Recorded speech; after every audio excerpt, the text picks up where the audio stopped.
कथेचं नाव आहे स्पर्श. जेवणं आटोपली. हात धुवून मी बाहेर वरांड्यात आले. तिथेच खांबाला टेकून पायरीवर बसले. तसे तर आतल्या बाजूला एक्सप्रेस कोच होते आणि छान डोळे मिटावेत इतपत गुबगुबीत गाद्या होत्या. आतल्या हॉलमध्ये बायकांचे मानपान देणे घेणे वगैरे चाललं होतं. म्हणजे या बाजूला तसं शांतच होतं. एखादी डुलकी घ्यायला हरकत नव्हती, पण मी पायरीवर निवांत बसून राहिले. पुरुष मंडळींच्या गटागटाने गप्पा चालल्या होत्या. मला एकटीलाच एका टोकाला बसलेले बघून कुलकर्णी साहेब लगबगीनं आले. काय झोप काढायची? छे, झोप कसली काढते? कुठेतरी बाहेर जायचं म्हणत आहेत मोरेवहिनी. परस्पर मुंबईला पळू नका. घरी येऊन चहा घेऊन मग सगळ्यांनी निघायचं. हो. तेवढ्यात समोरून कोणीतरी गेलं आणि त्या माणसाकडे बघून कुलकर्णी साहेब काहीतरी मिश्किल बोलले. त्यांचं बोलणं एरवीच मोठं दिलखुलास आणि प्रसन्न. त्यातून आज तर लेकाच्या लग्नाचा आनंद, सासरेबुवा झाल्याचं मनोमन समाधान पण हलकीशी तृप्ती. त्यांच्या चेहऱ्यावरचे भाव न्याहाळत मी बोलणं ऐकत होते. हू करत होते. एवढ्यात मोरेवहिनी जवळ येत म्हणाल्या, निघायचं ना? साहेब गाडी काढतायत. माझ्या बहिणीचा मुलगा इथल्या हॉस्टेलमध्ये असतो. त्याच्यासाठी खाऊ आणलाय, तो द्यायचाय. आणायचे आलो तर भेट होईल, खुशाली कळेल. कुठल्या कॉलेजात आहे? शाळेत आहे. लहान आहे, 8-9 वर्षांचा. 8-9 वर्षांचा? एवढ्या लहान मुलाला हॉस्टेलमध्ये ठेवलंय? होय. ती खेड्यात राहते. तिथल्या शाळेत नीट शिक्षण होणार नाही. इंग्रजी कच्चं राहतं. शिवाय घरात मुलांचे लाड होतात. बाहेर राहिली की शिस्त लागते. मुलं चांगली शिकतात. मी काहीच उत्तर दिलं नाही. चटकन उठले.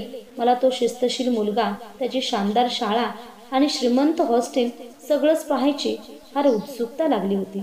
केव्हा तरी लहानपणी मला असंच पाचगणीला हॉस्टेलमध्ये ठेवायचं ठरवलं होतं. त्याची आठवण झाली. तिथली धीट, स्वतंत्र वृत्तीची, सफाईदार इंग्रजी बोलणारी मुलं बघून मी पार हबकून गेले होते. काहीतरी घडव आणि मला इथं न ठेवण्याचा निर्णय नक्की होऊ अशी मी मनोमन परमेश्वराची प्रार्थना करत होते. ते जग आणि माझं जग अगदी वेगळं होतं. त्या जगाविषयी माझ्या मनात जेवढी भीती बसली होती तेवढीच उत्सुकता आणि आकर्षणही वाटलं होतं. अजूनही मनात ते ताजं होतं. 30-32 वर्ष उलटली तरी गाडी वेगाने धावत होती. उन्हाचा कडाका असा जबरदस्त होता की वाऱ्याच्या झुळका ऊन पिऊन आल्यागत भाजत होत्या. मी स्वतःशीच हसले. वहिनी म्हणाल्या, हसताय का? काही नाही. बाळंतपणानंतर शेकडी निवांत घ्यायला मिळाली नव्हती, ती आता घेते. वहिनीही हसल्या. मग कुलकर्णी वहिनींची सून नाकीडोळी छान आहे, शालू दागिने ठसठशीत घालते वगैरे ठराविक गप्पा सुरू झाल्या. मी नुसताच फुंकार भरत होते. माझं सगळं लक्ष त्या मुलाकडे लागलं होतं. ओल्ड बॉईज स्कूलच्या प्रशस्त दरवाजातून गाडी आत शिरली. समोरच्या पटांगणात इथं तिथं मुलं विखुरली होती. तेवढ्या उन्हाच्या कडाक्यात फुटबॉल रंगला होता. मजबूत, उंचीपुरी, गोरी मुलं, घाटदार पोटऱ्या, पांढरा शुभ्र टी-शर्टमधून दिसणारे पिळदार दंड, चेहऱ्यावर खेळण्याची मस्ती, पैशांची जबाबदारी नसलेल्या कुमारवयाची. मी स्वतःशीच पुटपुटले, श्रीमंत आईबापाची पोरं, यांना कसली काळजी ना चिंता. महिन्याच्या महिन्याला मनी ऑर्डर येते. मी कोरडा औंढा गिळला.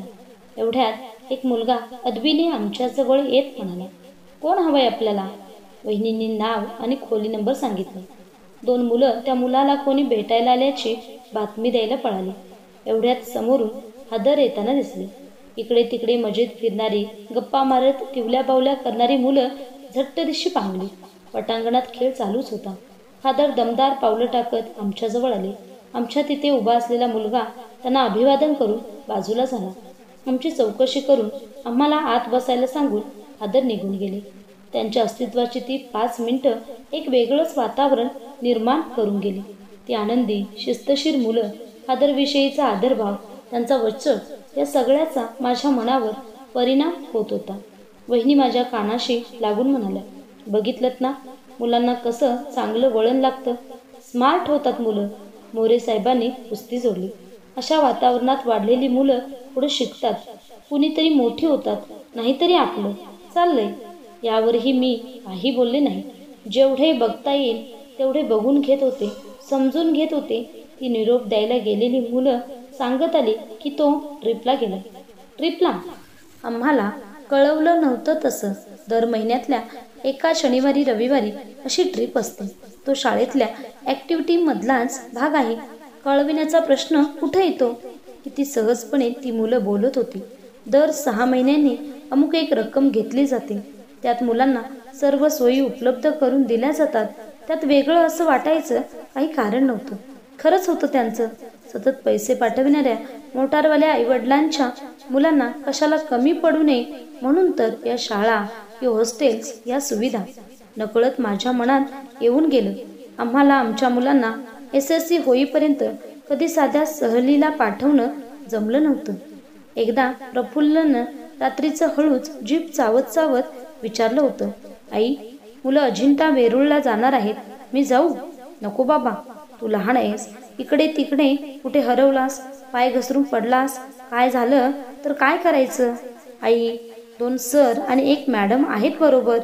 ते माझी काळजी घेतील. मी अगदी जपून वागेन. यावर्षी तरी सोड ना मला. नको रे, मला काळजी वाटते. तू मोठा झालास की मग आपण सगळीच जाऊ. मोठा झाल्यावर काय? तू नेहमी असंच म्हणतेस. बाकीच्या मुलांच्या आया नाही का सोडत? एकदा सांगितलेलं कळत नाही? मी कठोर आवाज लावला. चिमणी एवढं तोंड करून तो पांघरुणात शिरला. मी रात्रभर जागीच होते. त्यानंतर आमच्या घरी कधी ट्रिप हा विषय निघाला नाही. गरीब आईबापाची मुलं फार लवकर शहाणी होतात हेच खरं. आपसात आम्ही काही बोलतोय हे बघून तो मघाचा मुलगा पुढे होऊन म्हणाला, तुम्हाला तुमच्या रिलेटिव्हला काही द्यायचं असेल तर त्याच्या रूम पार्टनर्सकडे द्या, ते पोचवतील. मी बोलवू का त्या मुलांना? बोलावशील का? त्या रूम पार्टनरची आता आम्ही सगळी वाट बघू लागलो. मनात आलं, आता छान गुटगुटी कडक युनिफॉर्ममधील 2 रुबाबदार मुलं धावत येतील. आमच्या समोर येताच हाय अंकल, हाय आंटी करत अभिवादन करतील. झोकात मान लववतील. त्यांच्या चकचकीत बुटांचा टाप टाप आवाज केव्हा येतो ते आम्ही पाहत होतो. 5-1 मिनिटात 2 मुलं समोरच्या जिन्यावरून धावत येताना दिसली. एक 9-10 वर्षाचा असेल, दुसरा 5-1 वर्षांचा. खाकी अर्धी चड्डी आणि पांढरा अर्ध्या बाह्यांचा सदरा. येण्याच्या गडबडीत सदरे अर्धे मुर्दे खोवलेले. पायात वाहना नव्हत्या. चालीत घाई, चेहऱ्यावर गोंधळ. या, मोरे साहेबांनी स्वागत केलं. हे कोण? मी उत्सुकतेने विचारलं. आमच्या बाबाचे पार्टनर्स, आमच्यापैकीच. तशी लांबच्या नात्यातली आहेत मुलं. आम्ही बोलत होतो. एवढ्यात ती दोघं आमच्या समोर येऊन उभी राहिली.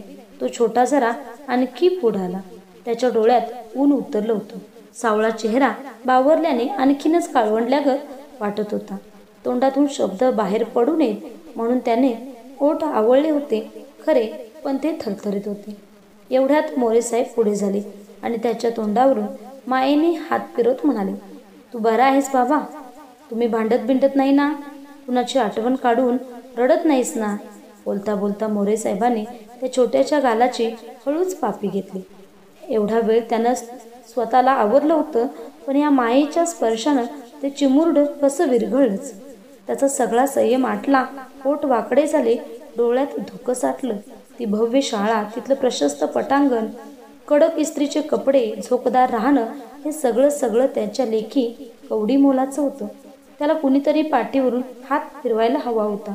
उबदार शब्दात माया करायला हवी होती. पापी घ्यायला हवी होती. लाड करायला हवे होते. वेळी धपाटा सुद्धा चालला असता. पण हे परीट घडी बिनस्पर्शाचं जगणं त्याला नको होतं. त्याला नक्की काय हवं होतं हे कुणालाच शब्दात पकडता येत नव्हतं. पण त्याच्या डोळ्याचे डोह काठोकाठ भरले होते आणि आवरलेला हुंदका म्हणत होता, मला जवळ घ्या ना, मला त्याच्याकडे बघवेना. मी चटकन मान फिरवली आणि गाडीत जाऊन बसले. समोर ऊन सावलीचा खेळ चालला होता. मुलं खेळत होती आणि त्यांच्या हालचालीसरशी हलणाऱ्या सावल्या माझ्या डोळ्यात लहान मोठी चित्रे देखत होत्या. तेव्हा शर्या 3.5 वर्षांचा होता. पहिल्या 6 महिन्यांचा. 6 महिन्याचं पोर. त्याचं तान मान काय बिघडलं देव जाणे. त्याचं औषध पाणी, डॉक्टर, शुश्रूषा, या सगळ्या धावपळीत शर्याचे आभाळ व्हायला लागले. मनात आलं त्याला आजीकडे ठेवावा. तिथं शिस्त लागेल. काका शिकवतील. आईच्या लाडापेक्षा आजीच्या शिस्तीत त्याला चांगलं वळण लागेल. मी शर्याला सगळं समजावून सांगितलं. आजीकडे जाण्यासाठी आम्ही निघालो. शर्या गप्प गप्पसा होता. अर्ध्या वाटेवर आल्यावर म्हणाला, आई, आजीकडे गेल्यावर मी एकदम मोठा होणार का ग? एकदम मोठा नाही रे, हळूहळू मोठा होशील. मग तुझ्याजवळ राहिलो तर लहानच राहील. तसं नव्हे बाबा, आजीकडे गेलास की तू शहाणा होशील, अभ्यास नीट होईल. इथं बाळाचं आजारपण, माझी नोकरी, तुझं नीट कसं होणार? तुला शिकून मोठं व्हायचं आहे ना. शर्याला कळलं नाही काहीच, पण आईच्या शब्दाला हो म्हणायचं एवढंच त्याला माहीत होतं. मनावर दगड ठेवून मी त्याला आजीकडे ठेवला. सासूबाई म्हणाल्या, रोज उठून इकडे येऊ नकोस. 15-20 दिवसातनं एकदा फेरी मार. त्याचं काही कमी होणार नाही इकडं. हात करायला शर्या जिन्याशी आला, पण त्याच्या तोंडून टाटा काही उमटला नाही. मान खाली घालून मी वेगाने रस्त्याला लागले. त्याला मोठा करायचा होता ना मला. 15 दिवसांनी मी शरदला भेटायला गेले. तो मोठा तर झाला नव्हताच, पण खंतावलेला दिसत होता. हडकला होता. माझ्याशी नुसता डोळ्यांनीच बोलता बोलता शब्द हरवल्यासारखा. लगेच पुढच्या आठवड्यातल्या शनिवारी मी ऑफिसमधून धावळ पळत शरदकडे गेले. शरद नव्हता. हे काय, शरद कुठे आहे? मी विचारलं. शाळेतनं आला नाही, सासूबाई म्हणाल्या. 3:30 वाजले, अजून कसा आला नाही? आज कोणीच मोकळं नाही त्याला आणायला. लक्ष्मण आला की आणेल. तुझा जीव फार टांगला असेल तर जा, बसला असेल बाईंच्या घरी. मी रस्त्यानं धावतच गेले. 2ला शाळा सुटायची. 3:30 वाजले होते. पोर वाट बघून बघून शिंदलं असेल. मी रस्त्याने धावत होते, पण पायात पेटके आल्यासारखं वाटत होतं. बाईंच्या दाराशी पोचले. बाहेरची खोली म्हणजे KGचा वर्ग, आत घर. बाहेर खडू, पेन्सिल, खेळणी, बसायच्या छोट्या सतरंजा, सगळं सामान इथं तिथं पसरलं होतं. चाहूल लागल्यामुळं बाई बाहेर आल्या. आपल्या जाड भिंगातून माझ्याकडे पाहत म्हणाल्या, शरदचीच आई ना तू? मी मान डोलावली. बरं झालं, मी तुझीच वाट पाहत होते.